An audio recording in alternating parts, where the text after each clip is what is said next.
You wake up feeling different. Maybe you watched an inspiring video the night before. Maybe you journaled or cried or just reached a breaking point. You say to yourself, today's the day, no more excuses, I'm ready to turn it all around. And for a moment, it feels true. You make a detailed plan. You clean your desk.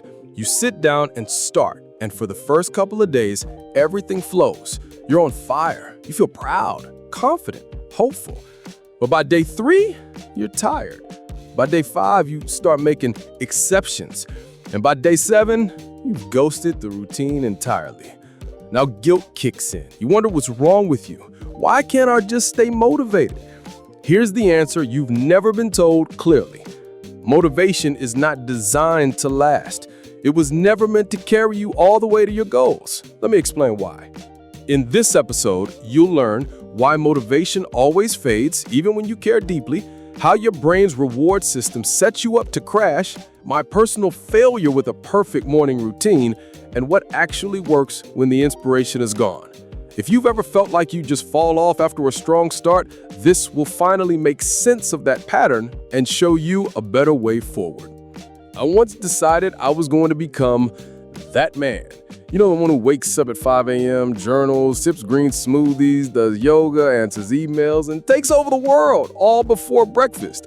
I made a Pinterest board, brought a new journal. I even ordered a sunrise alarm clock. Day 1 was magical. I woke up early, stretched, made a to-do list, even made a matcha latte. Day 2 was harder, but I powered through. Day 3, I snoozed my alarm 6 times. By day 4, I'd already started skipping things. By day 6, I was back to waking up at 9:30 and eating cereal in my hoodie. And I remember sitting on the floor that week thinking, what happened to all that fire I had just days ago? I felt like a failure. But the truth is, my system failed me. I'd built a routine on the shaky foundation of motivation, and when that disappeared, as it always does, so did the habit. The neuroscience of motivation. Let's talk about how your brain works. Motivation is powered by dopamine, the neurotransmitter that makes you chase rewards. Dopamine spikes when you anticipate something new and exciting.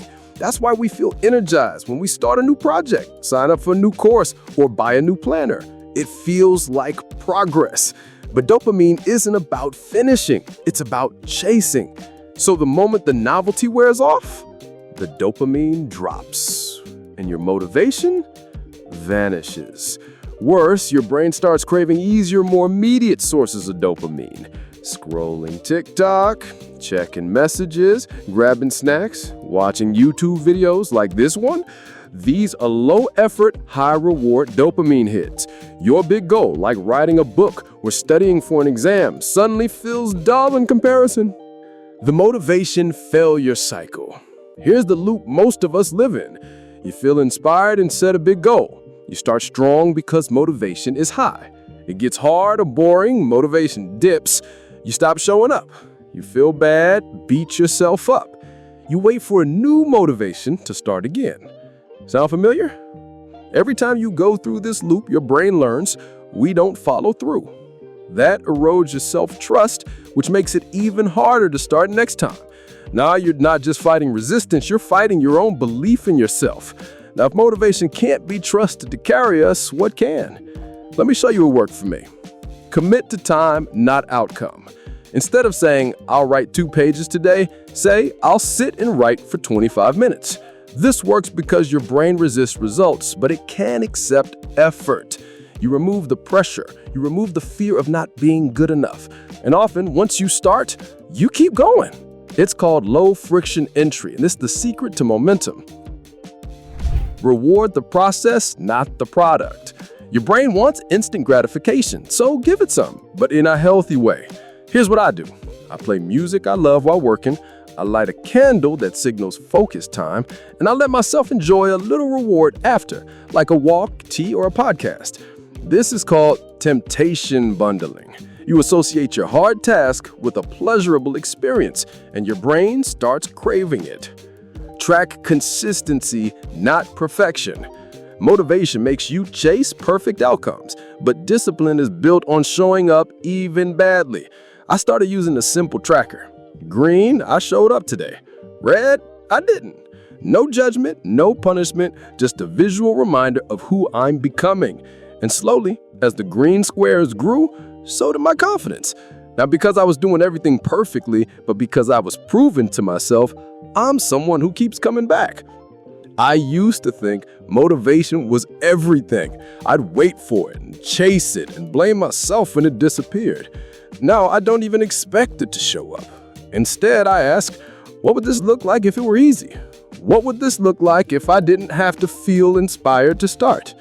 Sometimes I write one bad paragraph. Sometimes I just outline. Sometimes I literally open the file and write one sentence and walk away. And guess what? That's still a win. Because every time I show up, even small, I'm training my brain to move without needing fireworks. And that's what creates real, sustainable change. Why you relapse even when you care? Quick note here, because I know someone needs to hear this. If you've ever asked yourself, but I want this, why do I keep sabotaging it? Here's why. Your brain doesn't care what you want. It cares what feels safe and familiar. If hustling, pushing, or burning out is familiar, then rest will feel uncomfortable. If quitting, restarting, and quitting again is your cycle, then follow through will feel strange, unstable, even scary. That's not a character flaw. That's a neural habit. You're not failing, you're just learning how to rewire what normal feels like. And that takes patience. What's something you started recently and what helped you keep going after the excitement faded? Drop it in the comments. Let's learn from each other and remind ourselves that showing up imperfectly still counts. Coming up next in the series, procrastination versus perfectionism. What's really holding you back? We'll break down how perfectionism disguises itself as productivity and how to escape the all or nothing trap. You don't want to miss this one. See you there.